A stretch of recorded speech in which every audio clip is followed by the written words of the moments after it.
Bapak Slamet SPD selaku Direktur LPK Korea.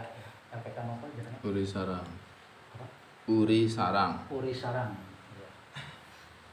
Di Desa Kepudang, Kecamatan Binangun. Adik-adik sekalian yang saya hormati, saya cintai, saya banggakan, puji dan syukur marilah kita panjatkan kehadirat Allah Subhanahu wa taala. Alhamdulillah kita masih diberikan taufik hidayah serta ilahnya oleh Allah, sehingga hari ini secara tidak diduga-duga saya bisa dipertemukan dengan adik-adik sekalian dalam keadaan sehat walafiat, tidak ada suatu apa. Ini anugerah dari Allah Subhanahu wa taala. Saya tidak nyangka diajak Pak Slamet ke belakang kok. Malah suruh ngimamin barang kayak gitu. Alhamdulillah kayak gitu. Ini suatu kehormatan bagi saya. Saya memang pernah membidangi masalah ketenaga kerjaan. Jadi apa yang sedang panjenengan geluti sekarang dalam rangka mempersiapkan sebagai calon tenaga kerja Indonesia. Ya, itu. Yang semuanya kan ingin pergi ke luar negeri, mbok kayak gitu. Saya selama 7 tahun menggeluti di masalah ketenaga kerjaan di Disnaker dari mulai tahun 2012 sampai dengan 2019. Alhamdulillah banyak liku-likunya kayak gitu. Saya orang desa, orang dari luhur saya. Siapa yang ada yang dari luhur? Majenang ada? Wilayah barat ada enggak? Cimanggu ada? Ada. Mana Cimanggu coba? Sedang pulang. Oh sedang pulang. Iya. Riko mana Riko? Iya. Mana? Oh Majenang. Saya dulu pernah jadi camat di Majenang. Saya 7 tahun di Majenang. Terus pernah jadi camat di Ya Maos. Riko nggak datang ya? Terakhir jadi camat di Binangun 2 tahun, terus ke kabupaten. Ya, itu. Saya orang desa. Jadi saya juga dari keluarga besar petani, tukang pangon wedus lah. Saya dari mulai SD sampai dengan SMP saya melihara kambing. Orang tua saya orang biasa saja. Mungkin ya mungkin ada yang sama seperti saya lah kayak gitu. Jadi kesempatan ini saya berterima kasih sekali bisa bertemu, dan saya sampaikan ini dalam rangka tugas dari Pak Slamet, saya memberikan motivasi lah kayak gitu ya, motivasi dorongan kayak gitu. Jadi kalau panjenengan jadi orang desa, mungkin ada yang kondisi ekonominya kurang, pendidikannya sekolahnya mau sedela kayak gitu. Nek Pak Kosasi sekolahnya sesuai apa ora gitu. Saya cukup lama memang sekolah gitu. Tetapi awal mula bekerja saya pendidikannya sama seperti panjenengan kayak gitu. Saya sekolah merangkak-rangkak. Sekolah sendiri kayak gitu. Saking prihatinnya. Karena orang desa kayak gitu. Juga tidak pinter. Tapi kenapa kok bisa jadi kepala dinas? Saya juga heran. Kayak gitu ya. Bisa jadi kepala dinas, bisa jadi camat. Mertua saya paling senang jadi camat kayak gitu. Orang ngerti kepala dinasnya apa ya itu lah. Ngertinya jadi camat. Wah, mantune camat. Wah, pol. Mantune camat sendiri. Kalau di sini camat itu calon mantu, Pak. Calon mantu ya. Ada calon mantu, calon mati juga. Calon mati. Nah, kenapa saya sampaikan itu? Artinya kita jangan kecil hati. Bahwa peluang kerja itu, bahwa kita ke depan itu akan seperti apa ya. Yang namanya orang sukses itu ya tidak mengenal Tuhan itu memberikan rezeki kepada manusia, itu mengangkat harkat martabat manusia itu tidak mengenal dia orang miskin, dia tidak sekolah, tidak mengenal pendidikan tinggi, mungkin tidak pintar kayak gitu ya. Biasa-biasa saja. Tetapi kalau Tuhan menghendaki mengangkat harkat martabat kita, insya Allah. Tetapi ya kita juga katanya yang bisa merubah nasib manusia itu sendiri. Kok kayak gitu? Ya. Kita sudah tercatat di Nur Mahfud ya. Tuh, ya, sudah tercatat begitu lahir kita sudah tercatat nasibmu seperti ini. Nah, tapi dengan berdoa nasib kita itu bisa dienggokkan dengan yang lebih baik. Katakanlah kita akan celaka misalkan, karena doa kita akan selamat. Ya artinya kita tidak usah punya kecil hati, rasa rendah diri, tidak percaya diri. Aduh, apa saya bisa? Saya sekolah bodoh, ya, bodoh sekolah, tidak pinter, termasuk tidak pinter, mau pas-pasan ya. Sekolah ya bisa lulus terus kayak gitulah, kayak gitu. Tidak pinter kayak gitu. Tapi ya alhamdulillah kayak gitu. Saya bisa jadi camat kayak gitu. Ya karena sekolah kayak gitu. Sekolahnya apa? Ya sekolah ya prihatin. Saya tahun lulus SMA masuk kerja di Pemda, honorer, bayarannya sehari Rp500. Gitu. Lah, saya lihat ada pegawai pakai pakaian kaki kayak gitu, pangkatnya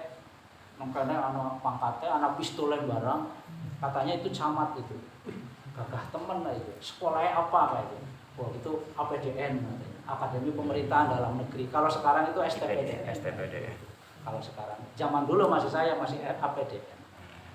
Hanya modal itu saya. Tapi juga banyak juga teman saya dengan pendidikan yang sama, tapi nasibnya juga tidak sama. Ya, teman saya dulu camat Binangun juga sini, Pak Sunu. Satu teman satu angkatan saya, camat Binangun dulu. Mungkin ada yang pernah kenal. Ya, tapi dia karirnya tidak bisa sampai kepala dinas, cukup camat kayak gitu. Sudah jadi sekretaris dinas, nggak enak kayak itu. Jadi orang nomor 2 itu nggak enak kayak gitu. Ya, hanya minta jadi camat lagi aja lah kayak gitu. Jadi camat, pensiun camat. Alhamdulillah. Saya alhamdulillah bersyukur bisa berkarir sampai puncak lah gitu. Sehingga saya pensiun dalam umur 60 tahun. Sekarang udah pensiun 2 tahun, usia saya 62 tahun. Gitu. Pokoknya Pak Delikur, Pak. Lagi Pak Selamat belum ditraktir ini. Jadi bagaimana sebetulnya kita mencari pekerjaan itu ke depan itu akan supaya kita lebih baik itu kita harus bisa membaca peluang. Ya, peluang. Apa sih peluang gitu ya? Ada kiat-kiat ya sebelum cari peluang gitu ya. Ada kiat-kiat bagaimana agar kita jadi orang yang sukses. Yang pertama kita harus berbakti kepada kedua orang tua. Sudahkah Anda sekalian berbakti kepada kedua orang tua kita? Itu kuncinya. Yang saya rasakan seperti itu, ya. Saya ini pengalaman saya aja lah kayak gitu. Bila dibandingkan dengan keluarga saya yang lain kayak gitu. Saya berusaha seperti itu. Bagaimana bersikap kita kepada kedua orang tua. Jadi kalau saat sekarang mungkin adik-adik sekalian masih ada singgaweane bangkang karo wong tua, ngenek-ngenek akan wong tua kayak gitu. Mulai sekarang diniati ya harus lillahi ta'ala sungkem karo wong tua. Mohon doa restu karo wong tua. Mohon ngapura karo wong tua. Insya Allah katanya ridhone Gusti Allah tergantung ridhone orang tua. Nah itu jadi kunci keberhasilan kita. Saya yakin, coba lihat orang-orang yang sukses seperti itu. Itu yang pertama. Yang kedua, taat beribadah. Ya, taat beribadah. Ya, saya senang lihat kayak gini, wah habis pelatihan bareng-bareng sholat berjamaah. Di rumah ya seperti itu. Jangan di sini dong. Iya. Kan rumah kelalen ya. Kang ini awan. Kayak gitu.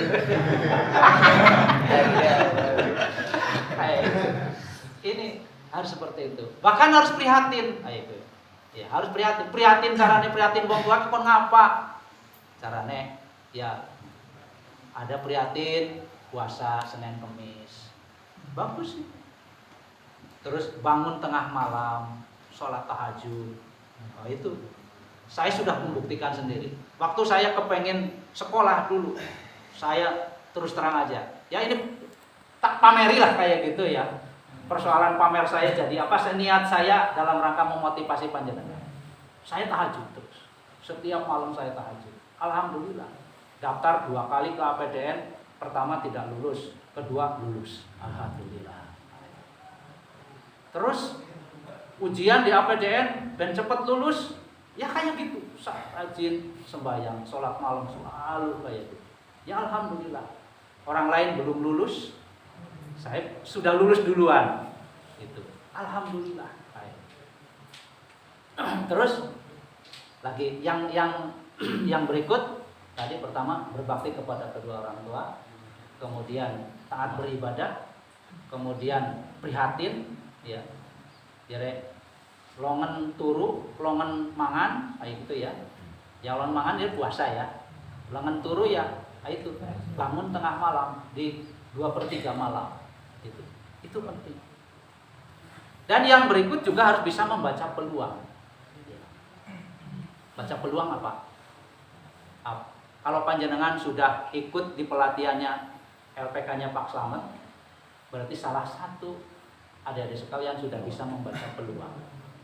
Bahwa lulusan LPK kalau bisa sukses lulus, bisa medical lulus, kemudian bisa ke luar negeri, insya Allah gajinya besar kalau di Korea. Itu peluang. Nah, kalau Anda tidak bisa membaca peluang, mungkin tidak akan melirik ke LPK-nya Pak Slamet. Tapi ini salah satu. Ada sebuah cerita ya, sebuah cerita.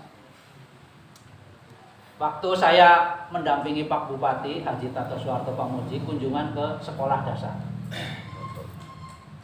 Ke sekolah dasar. Ada 2 orang yang ditunjukkan, Pak Bupati ingin wawancara dengan 2 orang siswa. Pak Guru, saya minta wawancara dengan 2 orang. 1 laki, 1 perempuan. 1 namanya Wati, yang perempuan, 1 namanya Pak Imin. Ada yang namanya Pak Imin? Pak Ijo ya, ada ya? Iya. Pak Ijo lah boleh, Pak Ijo. Pak Imin nang patok. Iya. Iya. Lah, waktu Pak Bupati masuk kelas kayak gitu, ketemulah dengan siswa kelas 5 SD. Kemudian wawancara. Adik-adik sekalian, cerita ngalor ngidul, terus terakhir kali beliau bertanya Pak Bupati.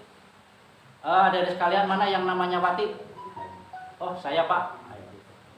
Coba mana yang namanya Pak Ijo? Oh, saya Pak.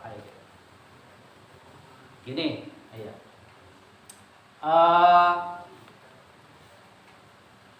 Aduh, kelalen ceritanya ya. Sudah pernah dengar cerita ini? Besok kepede apa iki Pak Niku? Ingin jadi apa? Pak Iman dan Wati kira Pak. Wati ditanya dulu gitu ya. Yang penting jangan jenis-jenis ikan, ikan topo. Wati ditanya dulu sama Wati. Mbak Wati, kamu kan sudah kelas 5 sekarang. Cita-cita kamu pengen jadi apa? Pengen jadi dokter Pak Bupati. Wah, bagus kamu.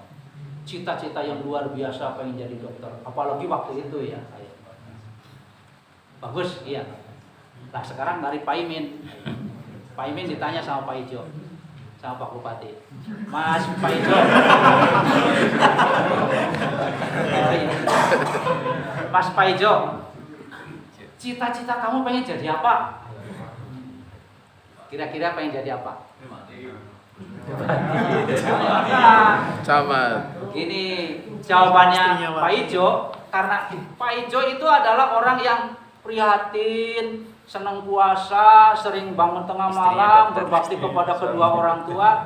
Dia memiliki kecerdasan yang luar biasa. Padahal akademisnya di sekolah itu tidak termasuk orang yang pintar.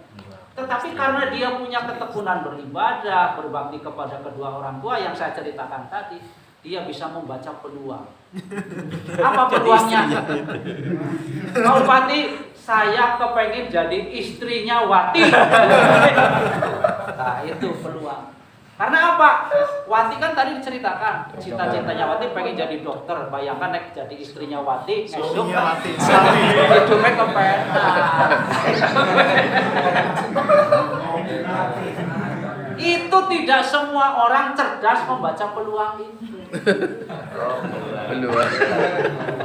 Ya, itu bisa kayak gitu jawabannya si Pak Ijo. Karena ya itu tadi yang saya gambarkan tadi, dia berbakti kepada kedua orang tua, sering bangun pagi. Bangun pagi itu banyak sekali manfaatnya. Bahwa sinar pagi, energi pagi itu ya, warnanya biru seperti kalau Anda ngurupkan kompor gas, cetet warnanya biru, ya. Itu energi pagi yang akan masuk ke dalam otak kita kalau kita sering bangun pagi jalan-jalan kayak gitu.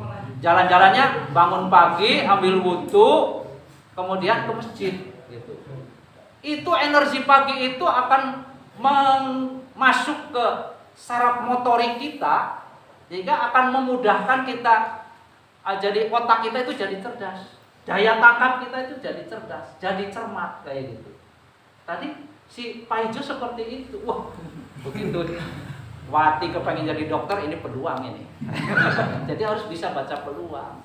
Nah, oleh karena itu Anda sekalian patut bersyukur sudah berada di pelatihannya Pak Slamet. Mudah-mudahan nanti bisa lulus dengan baik.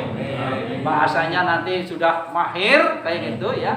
Orang yang bisa berbahasa itu harus berlatih supaya mahir ya. Gitu. Jadi Anda harus belajar dengan baik, dengan sungguh-sungguh, jangan setengah-tengah, terus berlatih, insya Allah mahir. Gitu. Nanti ujian bahasa Korea jos nanti. Harus pinter baca peluang.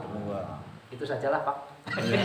Oke, matur nuwun itu saja. Tapi itu belum dijawab. Apa?